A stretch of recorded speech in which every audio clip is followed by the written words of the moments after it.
Prostrations to the holy feet of the unique Lord who like ether remains as the sole witness in the hearts of all beings, whether they are swayed by desire for wealth, lands, and women, or are free from such desire, and who shines as the towering peak over the 7 successive spiritual heights, which are in themselves exalted over all other planes of mind, or in Nannilam, the holiest of the 7 holy places.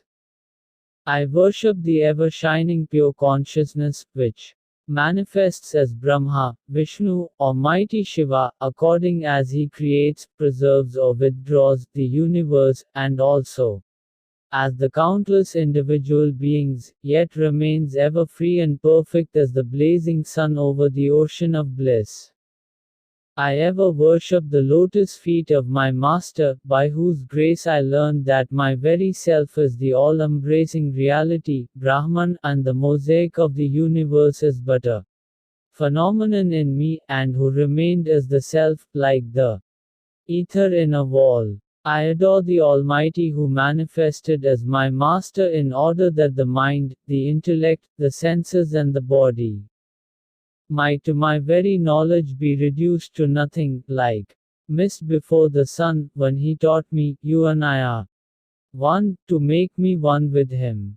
I adore the feet of the Holy Master who shines forth forever as the wide expanse which has no beginning or end or interval, and I proceed to tell you the true nature of the Absolute Being, to explain bondage and liberation so that even those who are too dull to learn the scriptures may understand.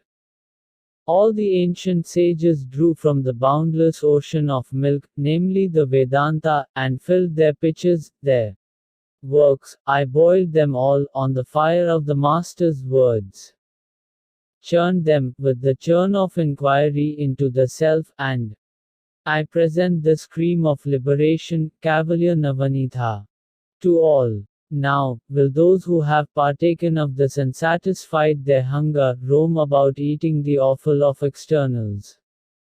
After adoring my Master, Venkatesha Mukund, who is himself ever free, and who made me his own, I write this Kaivalya Navaneetha divided into 2 parts, the first of which contains a clear exposition of the truth, and the second clears away all doubts arising from the former. Section 1. The exposition of the truth. The sages say that there are 4 prerequisites for realization of the truth. 1. Viveka, discrimination between the temporary and the permanent. 2. Indifference to the enjoyment of pleasures here or hereafter. 3. The group of 6 qualities, and 4. The longing for liberation. The 6 qualities are Sam, Dam, Uparati, Titiksha, Samadhan and Shraddha. Of these, Sam is control of mind. Dam is control of the senses. Uparati is cessation of activities relating to caste, creed, family, etc.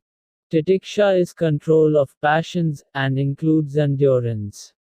Samadhan is, according to the sages, the settling down of the mind to reflect on the truth, as revealed by the scriptures and the sages. Shraddha denotes faith in the Master and the scriptures. Such are the meanings of the 6 terms of this category. No one can achieve anything in the world without being properly equipped for the task. For the same reason, only those who are equipped with these 4 categories of prerequisites can gain illumination. A novice cannot get it so readily. If so gained, it follows that the person has been successively purified in countless incarnations in the past. He alone is fit for knowledge, who, suffering from the 3 kinds of troubles rising from the self, the elements, and providence, from hunger, thirst and so forth, from heat, cold, rain, disease, and the like, from robbers, wild animals, etc., squirmed like a worm scorched by heat, and panted for a dive in the nectar of wisdom so as to put an end to the series of rebirths. As the desire for liberation grew, he became unconcerned about his wife, children, and property, ran away from them like an antelope which had extricated itself from the noose of a hunter, and sought a holy master and respected him with all his heart. After eagerly saluting his master, he stood up and sobbed out his heart, saying, "O Lord, I have suffered long the torture of worldly life, which is after all so false.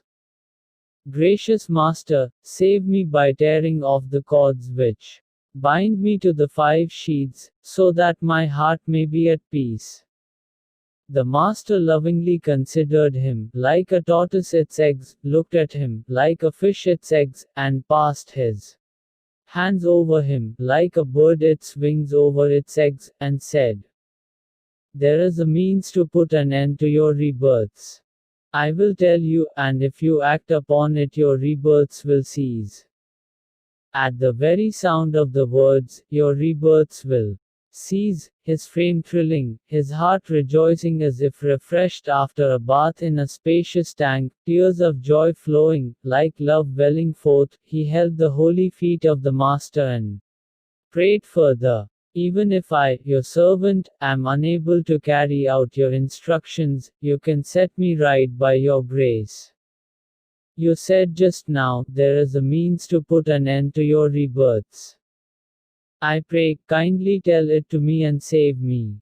Finding himself subdued, the master looks at the soul of the disciple, and begins to instruct him, so that the soul may regain its true nature, as a wasp places a well-chosen caterpillar in its cell of earth, and then buzzes before it.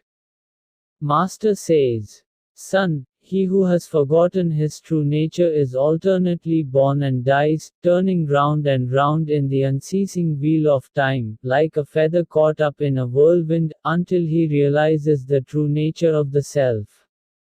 If he comes to see the individual self and its substratum, the overself, then he becomes the substratum. That is, Brahman, and escapes rebirths. Should you know yourself, no harm will befall you. As you asked, I have told you this." Disciple says, "Lord, can there be any in the world who are ignorant of the self? How then are they all caught up in the cycle of births and deaths? Tell me the unerring truth, for I beseech you in full faith." Master says, "Only he is self-realized who knows what is the body and who is embodied." Disciple says, "Who else is embodied but this gross thing?" Master says, "You say that you cannot find the embodied being as different from the gross body. Then tell me who appeared as the subject in your dream, or who experienced the sleep in which even the pain of dream was absent, or again, what is this consciousness in the waking state?" Disciple says, "Everyday experience proves that the experiencer in the waking state, or the experiencer of dreams when the waking consciousness is gone, or the experiencer of deep slumber, must be different from the gross body. Yet it is not realized. It just flashes in the mind, only to fade away at once. Please explain this." Just as people pointing to a tree on the earth mark the 3rd-day crescent moon, and pointing to other stars locate Arundhati, so also the Master began pointing to the gross in order to make known the subtle cause. Master says, "The Vedanta as a whole mentions as the cause of bondage and release, superimposition and its effacement, respectively. Bondage is caused by superimposition, and release by its effacement. Now listen as regards the former. Superimposition is seeing one thing in another, a snake, for instance, in a rope, a man in a post, water in a mirage, or a blue canopy in the empty sky. Similarly, the 5 elements and their combinations, seen in Brahman, which is free from name and form, one and the same without a second, self-conscious and perfect, are products of illusion. If you ask how superimposition gives rise to creation, the answer is the beginningless jivas remain, and manifest or avyakta as in deep slumber. The state is disturbed by the generative thought of Ishvara, otherwise called time. Then avyakta ceases to be causal or latent, and the three gunas manifest. They are sattva, rajas, and tamas, which are pure white, red, and black respectively, or again, clear, turbid, and dark. Though equal, one of them will always predominate. The foregoing is one explanation. Another is as follows.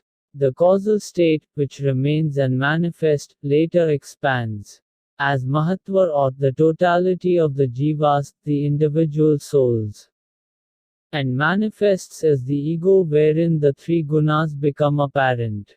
Ether-like chit or consciousness is reflected in them. Of the three, sattva is clear, and is called Maya. Brahman reflected in this as Ishwar, the intelligent cause of the universe, immanent in all, untainted by Maya or by any of the gunas. This Maya is the state of deep slumber, the causal body, and the blissful sheath of Ishvara. Rajoguna is avidya or absence of real knowledge. Chit reflected in this guna, which is not clear owing to its constant agitation, gives rise to countless beings. The jiva in this state is known as prajna. This is the blissful sheath, the state of deep sleep, and the causal body of the jivas. I have so far described the causal stage of superimposition. Hear me now explain its subtle phase.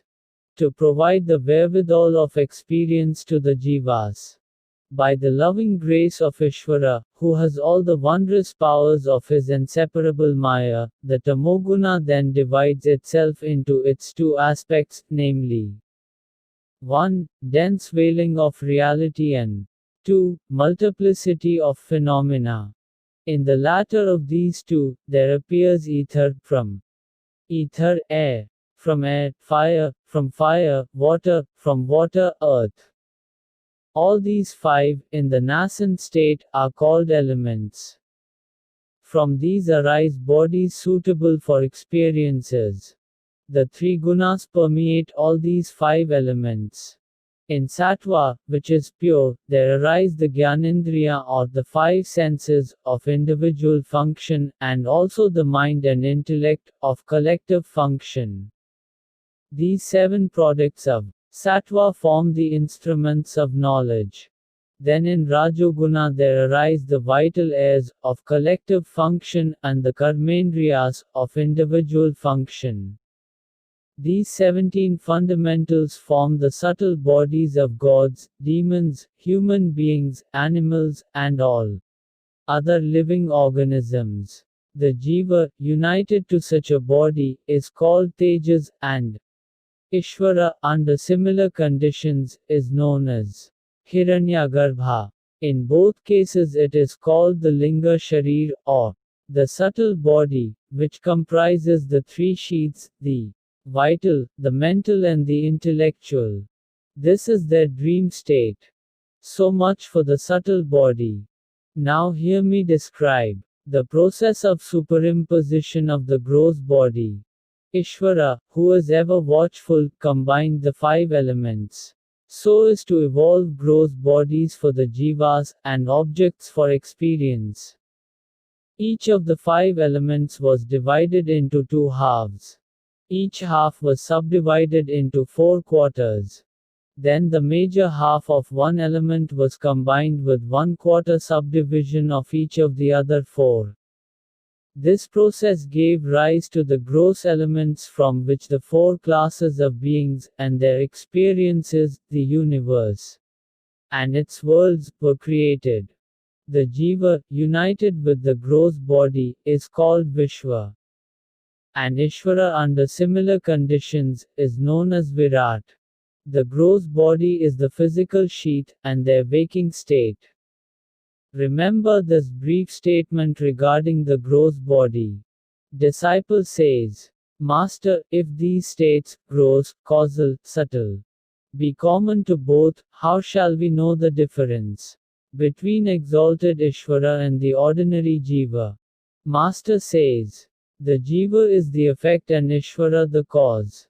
There is also a difference as between units and their totality. The trees form the units, their aggregate as the forest. Generally speaking, the mobile and immobile jivas are the separate units, their sum total is Ishvara. This is the difference between Ishvara and the jivas. I have said thus far what superimposition is. Only he is a jnani, who knows beyond doubt that all that is seen is only ephemeral like a dream. Now, listen to the process of effacement of superimposition, the way to wonderful moksha, liberation, which resembles the placid sky when all the clouds of winter clear away. Just as one examines and finds out that this is not a snake but a rope, and this is not a thief but a thick post, so also one makes out beyond doubt, by the word of the Master and the light of the scriptures, that the body, the world and the elements are only Brahman, which is unchanging consciousness. Know this to be the effacement of superimposition. Cause and effect are the same, like cloth and yarn, ornaments and gold, utensils and clay. To resolve the body into its antecedent cause, until avidya or ignorance is traced as the root cause of all, is the method of effacing superimposition.